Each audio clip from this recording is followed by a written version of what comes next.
Beloved community members, clergymen, teachers, honored guests, parents, and of course, graduates of the class of 2013. Before I say anything else, I want to thank everyone for honoring me by having me here with you on this very special day.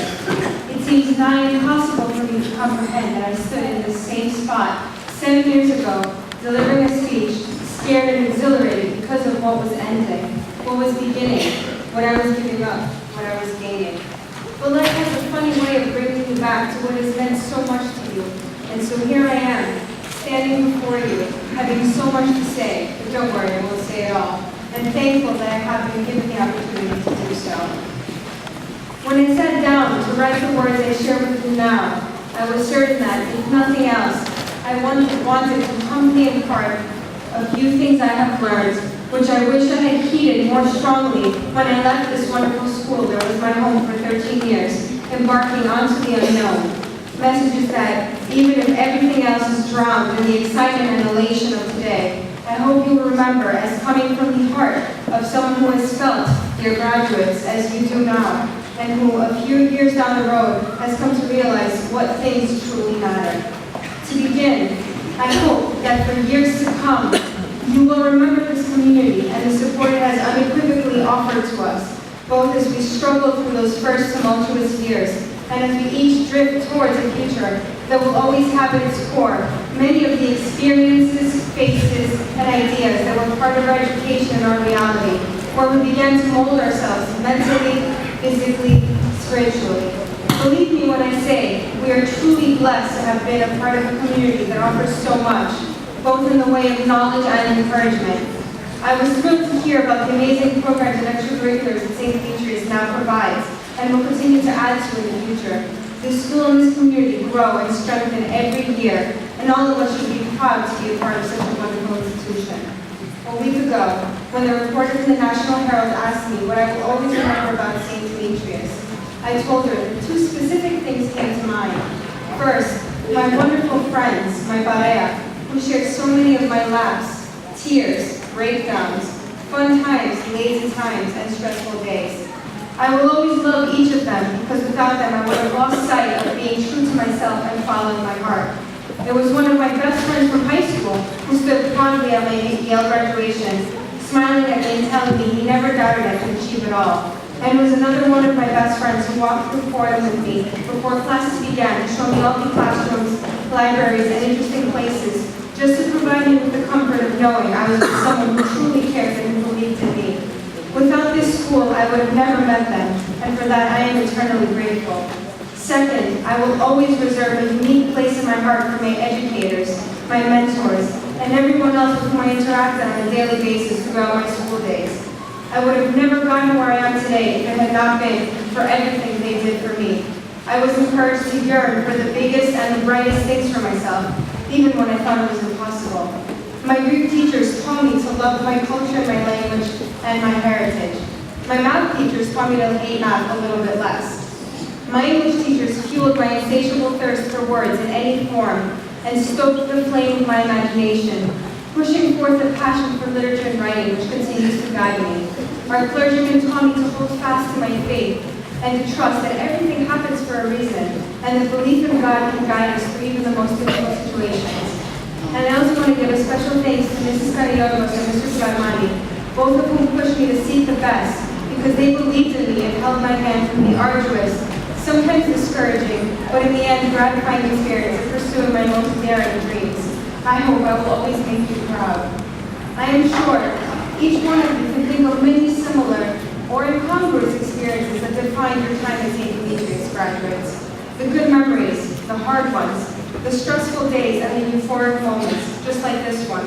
A few years from now, when you are filled to the brim with new experiences, responsibilities, and memories, I hope you will look back at this school that has nurtured you with the same love and kindness, just like me, and support in its endeavors. As you leave behind these bright years of your childhood, I know you're probably wondering what comes next. After so many years of the familiar, the comforting, what will college be like? What will this so-called real world hold in store for you? Honestly, the answer is everything you can imagine and anything you are willing to chase after.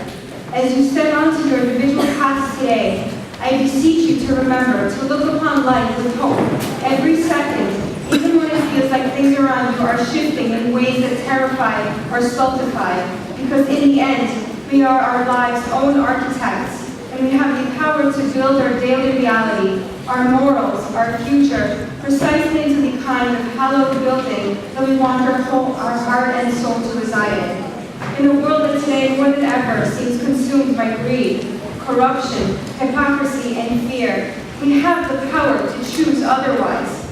That choice, whether it is fighting for a career that seems out of reach, or chasing after a dream that seems elusive, or loving with every ounce of your being as what you want to do.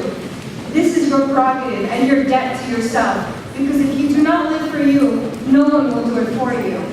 There is infinite power in every crossroad of our existence, and I challenge all of you to go down that court that feels perfectly in sync with your true wants. The cliche that the world is ours for the taking is truer today than ever before. Test yourself and break free of any bonds that act as limitations on your capabilities.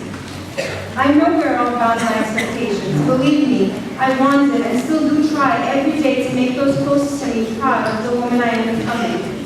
But let me share a little secret with you. There is nothing wrong with majoring in what you really are passionate about, or pursuing a less than conventional career if it seems that each day holds excitement and possibilities for you. We all have the power to transform, to serve the powerful or the meek, or just ourselves and our loved ones, as long as we are willing to step outside the confines of what we think we should do and do what we want to do. We must work to live, not live to work. For yes, our actions do define us, but I believe more than anything, the people we choose to be when we decide those actions is far more crucial than just what we do. It is more so the why we do things that defines our future. Do not let anyone, and especially not society, dictate the person who you are and will be. I remember one of my college English professors telling me, stop writing like what you want them to read. Break away from these preconceived notions you have, and write whatever feels right to you. Then you'll get an A. Well, I mean, to be honest, I didn't get that A. But by the end of the class, I received something even better. One of my last pieces, scribbled as I lay awake at night, as I lay awake at night and wrote exactly what I was thinking without caring if it was worthy of accolades, was chosen as an exemplary piece from the whole semester and was read aloud to a class of 100 other students. And this just goes to show you, A's are definitely great, don't mistake me, but my own satisfaction ran so much deeper because I was praised for writing how and what I wanted. I have set my own standards of success, and when the objective viewpoint conflicts, I prefer to go with my instincts. We can all be great in our own unique ways. If you follow this advice, I admit that most of the time it won't be easy. But as J.K. Rowling, one of my all-time favorite authors, and I'm sure many of yours too, said in a brilliant 2008 commencement speech, failure gave me an inner security that I have never attained by passing examinations. Failure taught me things about myself that I could have learned no other way. I discovered that I had a strong will and more discipline than I had suspected. I also found out that I had friends whose value was truly above the price of rubies. The knowledge that you have emerged wiser and stronger from setbacks means that you are, ever after, secure in your ability to survive. You will never truly know yourself or the strength of your relationships until both have been tested by adversity. Such knowledge is a true gift, for all that is painfully won, and it has been worth more than any qualification I ever earned. So, all of you, don't be afraid to learn, to explore, to push beyond your comfort zone, and even to conflict with others. You may fall, crash, or even feel like you're losing a fighting battle. But when you finally reach your apex, and you see the glowing horizon ahead, you will be on the winning side of yourself. Adversity is most often the intermediate step to achieving success. Take the criticism and make yourself surpass it. Do not judge yourself harshly or others, but learn from the mistakes and try to not let history repeat itself. Do good by you and only for you. Finally, I share with you the words on the post I received with my young acceptance letter. It was a quote by Cole Porter, who also went to Yale.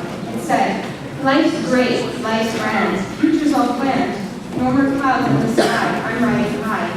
When I first read admit, I assumed easily that at that moment I felt the meaning was when I received that acceptance letter. But as I stood on this very platform at age 18, scanning the crowd for my friends, my mentors, my family, classmates, and teachers, as I read my valedictorian speech, I realized that was the day my life was riding high, when I felt embraced by the love, support, and memories crafted with people who had colored my every step growing up and who would shape my future for years to come. Be proud of your school and your accomplishments. Be vigilant, and most of all, be whoever you want to be. Congratulations, class of 2013.